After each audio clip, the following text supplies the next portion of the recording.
Bonjour à tous, aujourd'hui on va apprendre à créer une application mobile sur toutes les plateformes en utilisant React Native. Donc pour utiliser React Native, on va utiliser une petite surcouche de React Native qui s'appelle Expo. Expo, c'est comme je vous le disais, une petite surcouche qui nous permet d'avoir plein de petites fonctionnalités qui vont nous faciliter la vie dans le développement. Par exemple, quand on peut lancer notre app avec Expo, enfin quand on la crée et lance avec Expo, le framework, elle est certes un petit peu plus lourde parce qu'elle a plusieurs packages en elle, mais ensuite elle nous permet de développer plus facilement parce que on a par exemple un QR code qu'on peut prendre en photo avec notre téléphone et tester, et après on a de l'appli qui se lance directement sur notre téléphone. Donc pour tester beaucoup plus facilement, et ensuite vous pouvez très bien lancer Expo dans votre navigateur pour coder sur votre navigateur si vous ne voulez pas utiliser tout de suite votre téléphone, ou alors lancer juste en cliquant sur une touche un simulateur, soit Android si vous avez Android, soit iOS Simulator si vous êtes sur Mac. Donc là, il y a un petit truc de présentation. Donc on voit le code React Native qui est là. Donc on voit que c'est un code très simple, c'est juste une view avec un texte dedans. Donc ça réutilise les propriétés, enfin les composants natives, mais sous forme de JavaScript au final, plus précisément du React. Donc là, on voit ce que ça rend niveau web, là Android, là iOS. Par contre, quand on est en formule gratuite, on a une liste d'attente souvent, donc le mieux c'est de lancer ça sur notre téléphone en scannant leur QR code comme je vous ai dit, et on a directement le résultat sur notre téléphone. Voilà. Donc on va aller dans la documentation et on va installer Expo avec ceci. Donc cette ligne-là, ça va nous installer la command line Expo, c'est-à-dire que on aura une commande spéciale qui va nous donner plein de pouvoirs magiques pour notre application. Donc ensuite, quand on a ça, moi je l'ai déjà, on va faire Expo init my project. Donc my project, on va le remplacer avec le nom de notre projet. Donc moi je vais l'appeler tuto YouTube.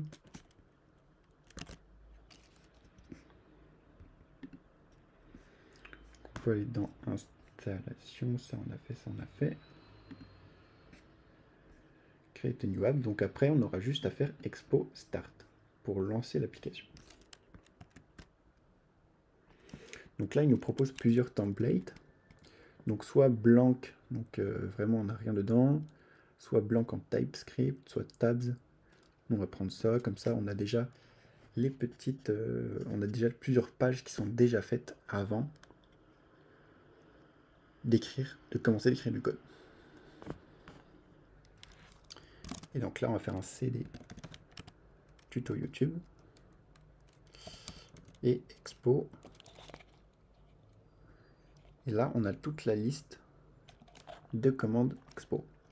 Donc c'est à partir de là qu'on pourra builder sur iOS. Donc il va nous donner le fichier .ipa pour l'envoyer ensuite, pour que nous on l'envoie à l'Apple Store et qu'il nous valide. Build Android, il faut nous télécharger un .apk qu'on va pouvoir envoyer sur le Google Play Store, ou un build web si on veut, parce qu'on peut aussi utiliser Expo pour du web, créer un site avec ça, même si j'ai jamais essayé ça. Ensuite, donc, on peut aussi upload directement ces fichiers-là avec Expo. Et aussi publish, donc c'est-à-dire apparemment on peut mettre à jour notre application directement sur Expo, qui sera sur les serveurs d'Expo. Donc c'est-à-dire que la personne, quand elle va se connecter à votre application, ça va regarder s'il y a une mise à jour à faire, et ça va la faire à partir des serveurs d'Expo au lieu des serveurs de l'Apple Store. Donc ça peut être pratique dans certains cas. Il faut savoir qu'avec Expo, on ne peut pas faire d'achat in-app. Donc si vous voulez faire une autre grosse application qui demande plusieurs choses, enfin qui a prévu d'évoluer et tout, c'est peut-être pas forcément la meilleure chose à utiliser. Donc nous, on va faire ce qu'ils nous disent en dernière ligne là, un Expo Start. Et là, ça nous ouvre ça.